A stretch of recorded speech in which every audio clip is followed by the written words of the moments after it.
السلام عليكم ورحمة الله وبركاته.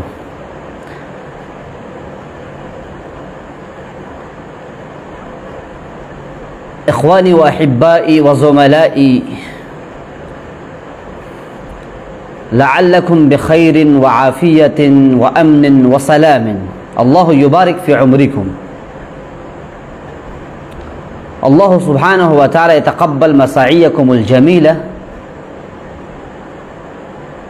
ولو أنتم في أي مجال من المجالات العلمية الدعوية الدينية أو أي مجال. الله يبارك في عمركم ويزيدكم علما ومالا وولدا. اليوم قد حضرت بين أيديكم بدرس أخير وبدرس نهائي لأنس بن مالك الأنصاري رضي الله تعالى عنه، راجيا أن تسمعوا وتصغوا وتستمعوا وتستفيدوا بحياة أنس بن مالك الأنصاري رضي الله تعالى عنه التي قضاها مع النبي صلى الله عليه وسلم، وفي كنف النبي صلى الله عليه وسلم، وفي إشراف النبي صلى الله عليه وسلم. وإنني اخترت أسلوب هذا الدرس أسلوبا عربيا كي تروج هذه اللغة العربية بين الطلاب الذين يشتاقون ويكونون حنين إلى هذه اللغة العربية، والذين يريدون أن تكون له مهارة وبهارة في هذه اللغة. فممتثلا لأمركم إنني أبدأ هذا الدرس الأخير أنس بن مالك الأنصاري رضي الله تعالى عنه. بسم الله الرحمن الرحيم. أولا نقدم أمامكم الدرس، وبعد ذلك إنني أقدم أمامكم التعبيرات الجديدة المأخوذة من هذا الدرس. ولقد دعا رسول الله صلى الله عليه وسلم لأنس بن مالك رضي الله تعالى عنه أكثر من مرة، وكان من دعائه له: اللهم ارزقه مالا وولدا وبارك له. وقد استجاب الله سبحانه دعاء نبيه عليه الصلاة والسلام، فكان أنس أكثر الأنصار مالا وأوفرهم ذرية، حتى إنه رأى من أولاده وحفدته ما يزيد على 100. وقد بارك الله له في عمره حتى عاش قرنا كاملا وفوقه 3 سنوات. وكان أنس رضوان الله عليه شديد الرجاء لشفاعة النبي صلى الله عليه وسلم له يوم القيامة، فكثيرا ما كان يقول: إني لأرجو أن ألقى رسول الله صلى الله عليه وسلم في يوم القيامة فأقول له: يا رسول الله، هذا خويدمك أنس. ولما مرض أنس بن مالك رضي الله تعالى عنه مرض الموت، قال لأهله: لقنوني لا إله إلا الله محمد رسول الله. ثم ظل يقولها حتى مات. وقد أوصى بعصية صغيرة كانت لرسول الله صلى الله عليه وسلم بأن تدفن معه، فوضعت بين جنبه وقميصه. هنيئا لأنس بن مالك الأنصاري رضي الله تعالى عنه على ما أسبغه الله عليه من خير، فقد عاش في كنف الرسول الأعظم صلى الله عليه وسلم 10 سنوات كاملات. وكان ثالث اثنين في رواية حديثه هما أبو هريرة وعبد الله بن عمر، وجزاه الله هو وأمه الغميصة عن الإسلام والمسلمين خير الجزاء. إخوتي، إنكم تعلمون لقد دعا رسول الله صلى الله عليه وسلم لأنس بن مالك، أي سأل النبي صلى الله عليه وسلم لأنس بن مالك رضي الله تعالى عنه عن حياته وعن ماله وعن بركة في ماله، فدعا، يعني إن النبي صلى الله عليه وسلم مد يديه أمام الله سبحانه وتعالى سائلا يا الله بارك في عمر أنس رضي الله تعالى عنه. لقد دعا رسول الله صلى الله عليه وسلم لأنس بن مالك أكثر من مرة، يعني كثيرا من المرات. إن النبي صلى الله عليه وسلم دعا لأنس بن مالك رضي الله تعالى عنه الذي كان خادما للنبي صلى الله عليه وسلم. فكان النبي صلى الله عليه وسلم كان يدعو لأنس بن مالك رضي الله تعالى عنه مرارا وتكرارا. ماذا يقول النبي صلى الله عليه وسلم لله تعالى؟ اللهم ارزقه مالا وولدا وبارك له، اللهم ارزقه مالا وولدا وبارك له. كان النبي صلى الله عليه وسلم مخدوما لأنس بن مالك رضي الله تعالى عنه، وكان أنس بن مالك رضي الله تعالى عنه خادما للنبي صلى الله عليه وسلم. كان هذه معاملة حسنة، وكان هذا سلوك حسن من النبي صلى الله عليه وسلم لأنس بن مالك رضي الله تعالى عنه. وأما نحن في الأيام الأخيرة نحن نعامل مع أصحابنا، نحن نعامل مع إخواننا، نحن نعامل مع زملائنا، نحن نعامل مع أقراننا معاملة سيئة. نحن نوذي قلوبهم، نحن نسبهم ونحن نشتمهم. وأما النبي صلى الله عليه وسلم الذي جعله الله سبحانه وتعالى أسوة لنا، فإنه كان يخدم، فإنه كان يدعو لخادمه أنس بن مالك رضي الله تعالى عنه مرارا وتكرارا، وكان يقول لله تعالى اللهم ارزقه مالا وولدا وبارك له. الله سبحانه وتعالى تقبل النبي صلى الله عليه وسلم دعاءه استجاب معناه اتقبل. قد استجاب الله سبحانه وتعالى دعاء نبيه، اتقبل الله سبحانه وتعالى ما سأل النبي صلى الله عليه وسلم لأنس رضي الله تعالى عنه. فصار أنس بن مالك رضي الله تعالى عنه أكثر الأنصار مالا، لأن النبي صلى الله عليه وسلم دعا لأنس رضي الله تعالى عنه اللهم بارك في ماله وولده. فصار أنس بن مالك رضي الله تعالى عنه ببركة دعاء النبي صلى الله عليه وسلم أكثر مالا وأوفر مالا من الأنصار، وأوفرهم ذرية، فكانت له ذرية كثيرة، حتى إنه رأى من أولاده وحفدته، حفيد جمعه حفدة، ما يزيد على 100 ما شاء الله. إنه رأى حفيدا بعد حفيد، حفيدا بعد حفيد، حفيدا بعد حفيد، حتى زاد على 100. هذه هي بركة لدعاء النبي صلى الله عليه وسلم في ماله، يعني مال أنس رضي الله تعالى عنه. وقد بارك الله له في عمره حتى عاش قرنا كاملا. نعم، وفوقه 3 سنوات ما شاء الله. إن أنس بن مالك رضي الله تعالى عنه إنه عاش قرنا كاملا وفوقه 3، يعني 3 سنوات وقرنا كاملا. هذا من دعاء رسول الله صلى الله عليه وسلم وبركته. وكان أنس رضي الله تعالى عنه شديد الرجاء. ما معنى شديد الرجاء؟ يعني إن أنس بن مالك رضي الله تعالى عنه كان يرجو رجاء كاملا، كان يرجو رجاء قويا بأن يلقى النبي صلى الله عليه وسلم يوم القيامة، كما إنه لقي النبي صلى الله عليه وسلم في الدنيا. الله سبحانه وتعالى يمنحه فرصة ذهبية للمصاحبة مع النبي صلى الله عليه وسلم يوم القيامة، كما منحه ساعة وفرصا قيمة في الدنيا حتى إنه قضى طول حياته الكاملة في صحبة النبي صلى الله عليه وسلم. فكان أنس رضي الله تعالى عنه شديد الرجاء، شديد الرجاء يعني إنه كان قويا في الرجاء، إنه كان أقوى رجاء لشفاعة النبي صلى الله عليه وسلم له يوم القيامة. فكثيرا ما كان يقول إنه يدعو ويمد أمام الله سبحانه وتعالى سائلا: يا الله يا الله عليك أن تمنحني فرصة لمصاحبة النبي صلى الله عليه وسلم يوم القيامة.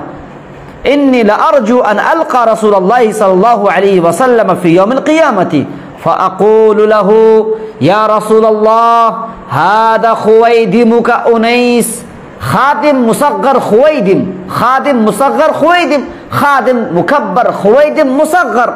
فهناك يا رسول الله هذا خويدمك، هذا خويدمك يا رسول الله. ففي هذا اللفظ وفي هذا التعبير حب وود. نعم يا رسول الله أنا خويدمك. وإن كان أنس رضي الله تعالى عنه قد صار كبيرا في عمره، ولكنه قد قال النبي صلى الله عليه وسلم: هذا خويدمك، خويدمك يعني أنا خادم صغير، أنا خادم صغير. نعم. لما مرض أنس بن مالك رضي الله تعالى عنه مرض الموت قال لأهله مرض الموت. لما أصابه المرض، مرض أنس بن مالك معناه أصابه المرض. نعم. لما أصابه المرض أصاب أنس بن مالك رضي الله تعالى عنه مرض الموت، يعني المرض الذي مات فيه أنس بن مالك رضي الله تعالى عنه. قال لأهله: لقنوني لقنوني ذكروني لا إله إلا الله محمد رسول الله. نعم. هذا هو العمل الذي يقوم به كل من يتقبل الله سبحانه وتعالى عمله الجليل، وإنه يريد أن يلقنه أي شخص عند وفاته. فكذلك قال أنس بن مالك رضي الله تعالى عنه لأهله: لقنوني لا إله إلا الله محمد رسول الله. لقنوني معناه أذكروني، أي اذكروا هذه الكلمة حتى أذكر بلساني. نعم. لقنوني لا إله إلا الله محمد رسول الله. ثم ظل يقولها حتى مات، ثم ظل يقولها يعني ثم قضى حياته التي كان أنس بن مالك رضي الله تعالى عنه يقضيها عند وفاته بقول لا إله إلا الله محمد رسول الله. وقد أوصى بوصية صغيرة كانت لرسول الله صلى الله عليه وسلم بأن تدفن معه، فوضعت بين جنبه وقميصه. هنيئا لأنس بن مالك رضي الله تعالى عنه على ما أصبغه الله عليه من خير. ما أحسن هذا التعبير، أصبغ يصبغ إصباغا، أي أتحف يتحف إتحافا، أي أكرم يكرم إكراما. يعني كثير من الأفعال في معنى واحد، أتحف يتحف، أصبغ يصبغ، أكرم يكرم. الله سبحانه وتعالى أكرمني بلقائك، الله سبحانه وتعالى أتحفني بلقائك، الله سبحانه وتعالى أصبغني بلقائك. كثيرا من التعبيرات وكثيرا من الأفعال بمعنى واحد، فعلينا أن نحفظ هذا. أصبغه الله سبحانه وتعالى. نعم. كيف نستعمل هذا اللفظ وهذا الفعل؟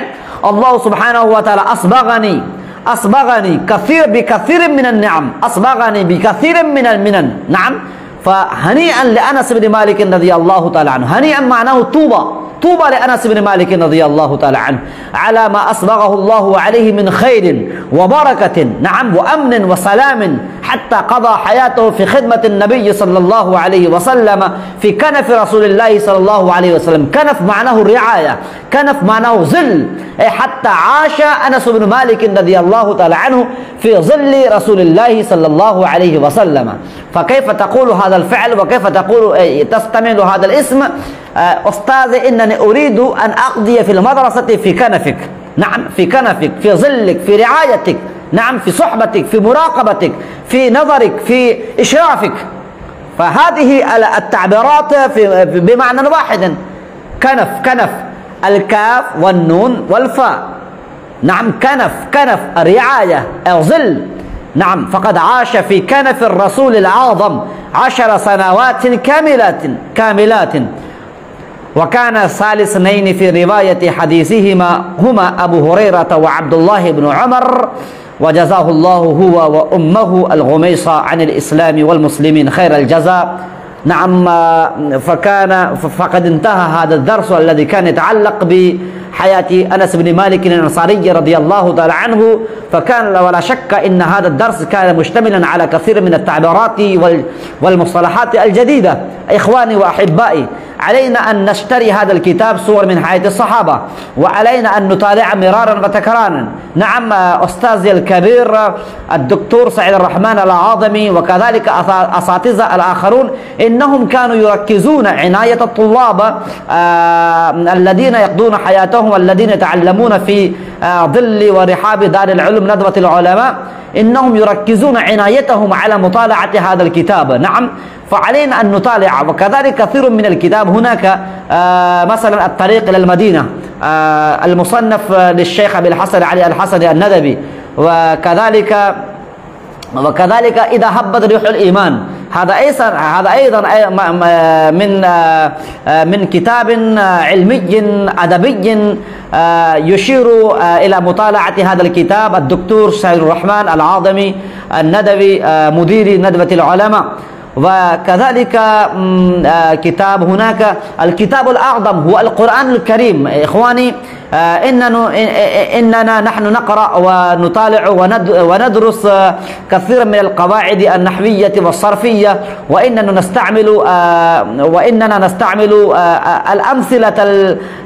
الأمثلة الكثيرة من كتاب النحو ومن كتاب هداية النحو ومن كتاب قطر الندى ومن كتاب شرح شذور الذهب. نعم، ونأخذ الأمثلة من تلك الكتب. فعليه لماذا لا نستعمل ولماذا لا نأخذ الأمثلة من القرآن الكريم؟ نعم، إنكم تعلمون وتتعجبون على ما أقول أمامكم أن المستشرقين، نعم، إن المستشرقين إنهم يستفيدون استفادة كثيرة من تلاوة القرآن الكريم. نعم، بتلاوة القرآن الكريم، حتى إنهم يستخرجون كثير من التعبيرات.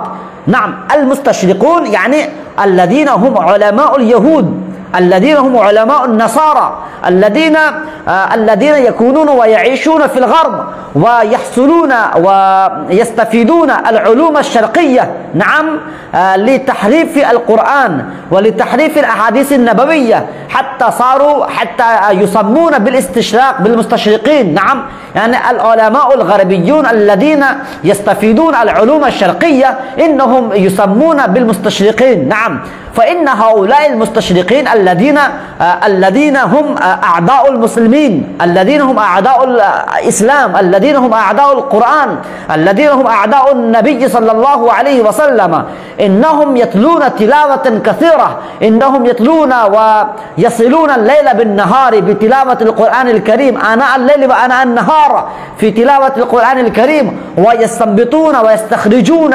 التعبيرات والجمل الأدبية من القرآن الكريم حتى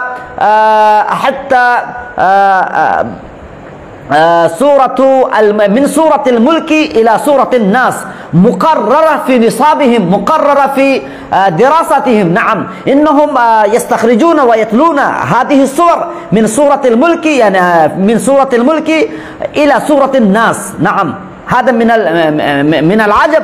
وأما نحن فلا نتلو تلاوة القرآن الكريم ولا نستخرج الأمثلة النحوية، الأمثلة الصرفية. فهذا من الأسف إخواني.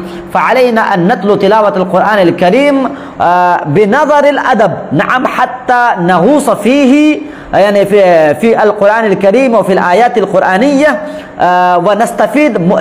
ونستفيد كما نستفيد الكتب الأدبية، كما نقرأ مختارات من أدب العرب، كما نقرأ الأدب الأدب العربي بين أدب وبين عرض ونقد، وكذلك ونحن نقرأ العبرات وزهر الإسلام وفجر الإسلام وكثير من الكتب الأدبية نحن نطالعها. نعم، وكذلك نطالع الكتاب ماذا خسر العالم بانحطاط المسلمين. ولا شك أن هذه الكتب نعم أكثر أدبا وفصاحة وبلاغة، ولكن القرآن الكريم هو أعظم وأفضل نعم من هذه الكتب التي ذكرتها أمامكم. فعلينا أن نركز عنايتنا على تلاوة القرآن الكريم ونستنبط من الآيات القرآنية الأدب، نعم الأدب العربية. وإن شاء الله ستكون لدينا كثير من الألفاظ وكثير من التعبيرات، وإنني ألتمس من أساتذتنا البارعين الذين يقومون بدراسة النحو والصرف في مدارس مختلفة، فإنني أرجوهم وألتمس منهم أن تعودوا الطلاب الذين يقرؤون ويدرسون كتاب النحو، كتاب الصرف وهداية النحو، وكذلك شرح قطر الندى وشرح شجر الذهب. فعليكم أساتذتي الكبار، الأساتذة السعداء، عليكم أن تركزوا عناية طلابكم أن يقرأوا ويدرسوا هذه الكتب النحوية، ثم يستنبطوا ويجروا هذه القواعد النحوية على آيات القرآن الكريم. نعم، مثلا हमने भेजा नूह अलैहिस्सलातु वस्सलाम को, नाम, فعلينا أن